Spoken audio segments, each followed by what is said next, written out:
Have you ever looked into your child's eyes and felt something far deeper than love, something ancient, quiet, and unexplainable?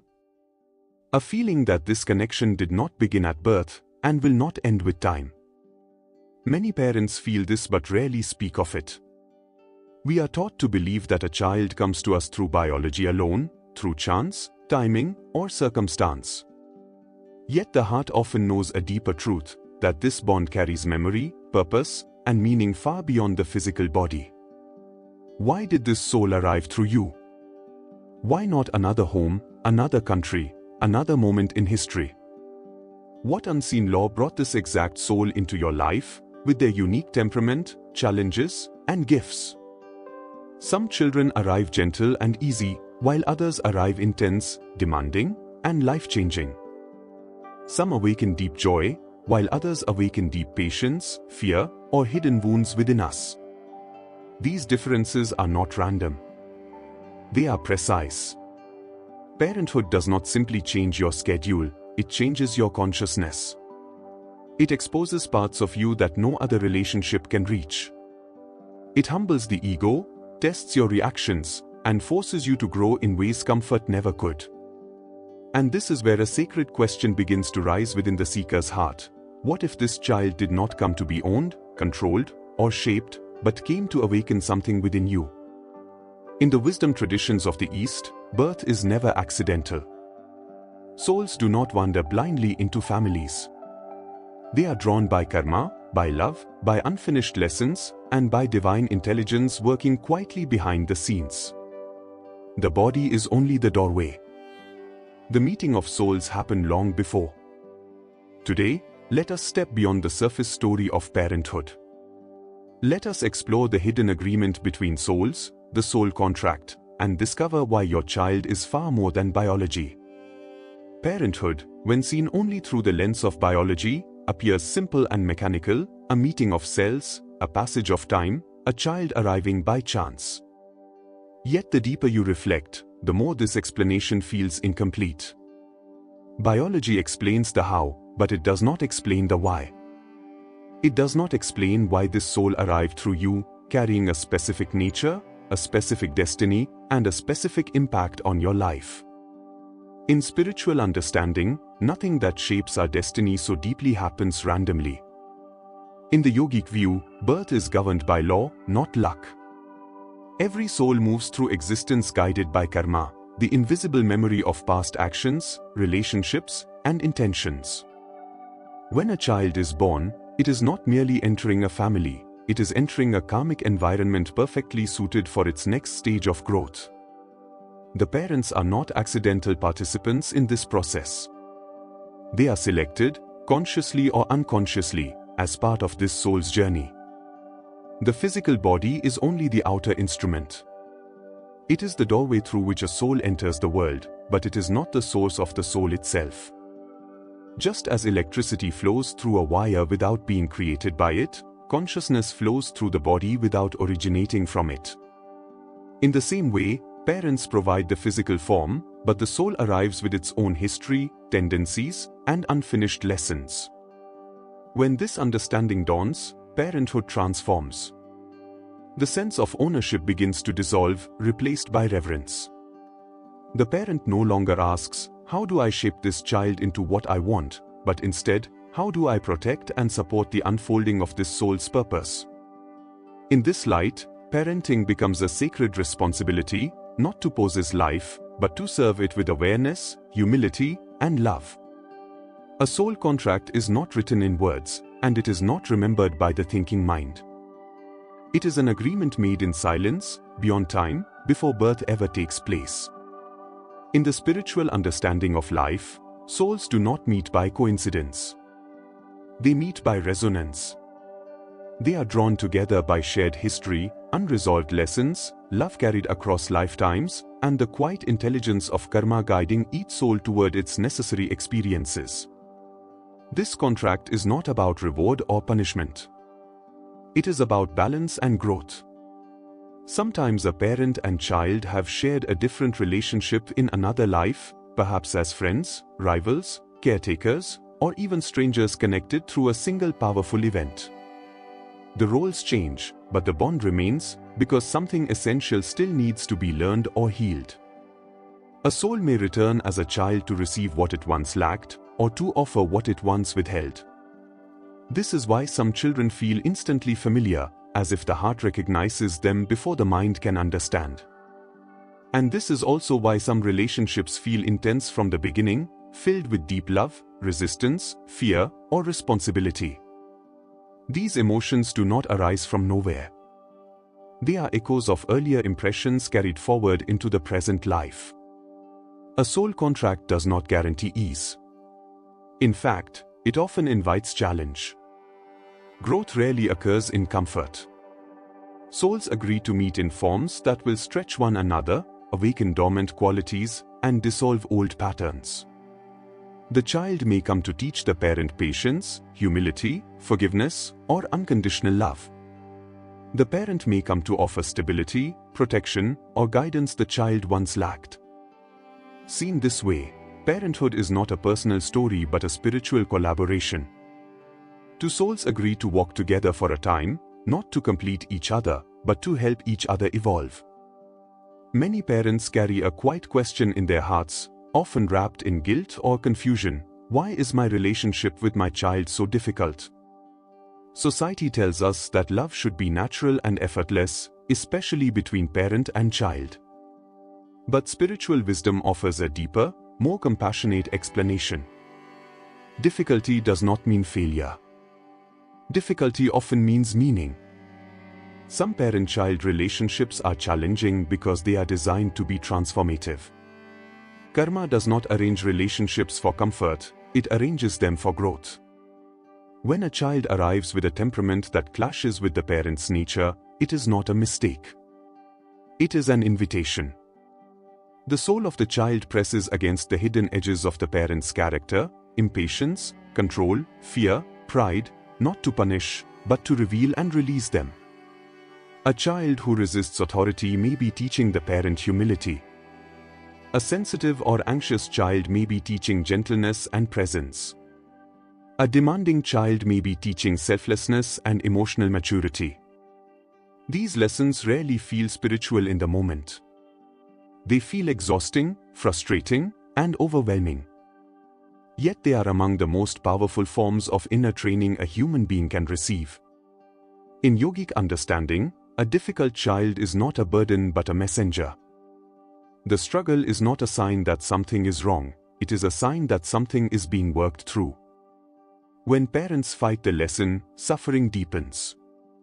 When they soften into awareness, the struggle begins to transform into understanding. This does not mean accepting harm or abandoning boundaries. Spiritual growth does not require self-erasure. It requires conscious response instead of unconscious reaction. When a parent learns to pause, observe, and respond from awareness rather than emotion, the karmic weight of the relationship begins to dissolve. Seen through this lens, a challenging child is not an obstacle on the spiritual path. Very often, the child is the path. One of the most difficult truths for a parent to accept is that the child's soul does not belong to them.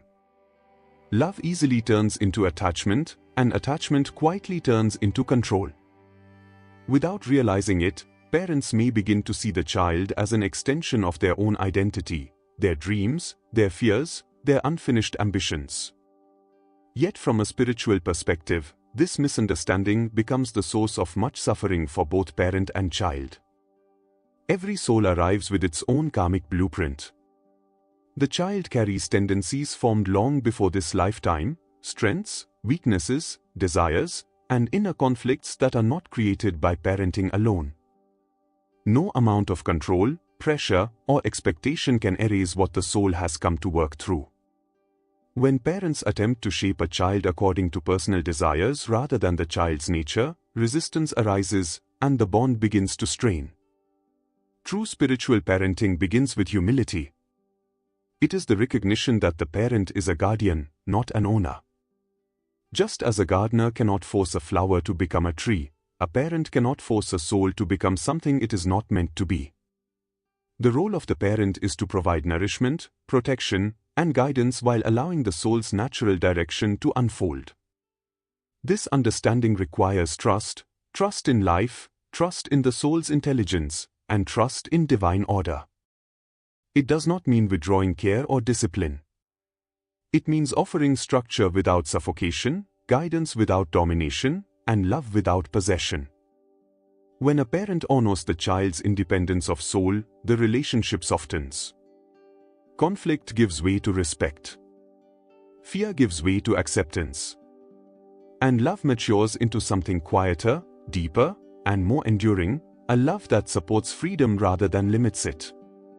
To fulfill the role of a karmic parent is not to become perfect, but to become conscious. The soul contract between parent and child is not completed through control or sacrifice alone, but through awareness expressed in daily life. Every interaction becomes part of the agreement, every response, every moment of patience or impatience, every choice between fear and understanding. The first responsibility of a karmic parent is inner work. Children do not learn primarily from instruction, they learn from vibration. They absorb the emotional atmosphere of the home, the unspoken attitudes, the way a parent reacts under pressure. A calm parent teaches calm without words. An anxious parent teaches anxiety even in silence. In this way, self-awareness becomes the greatest gift a parent can offer.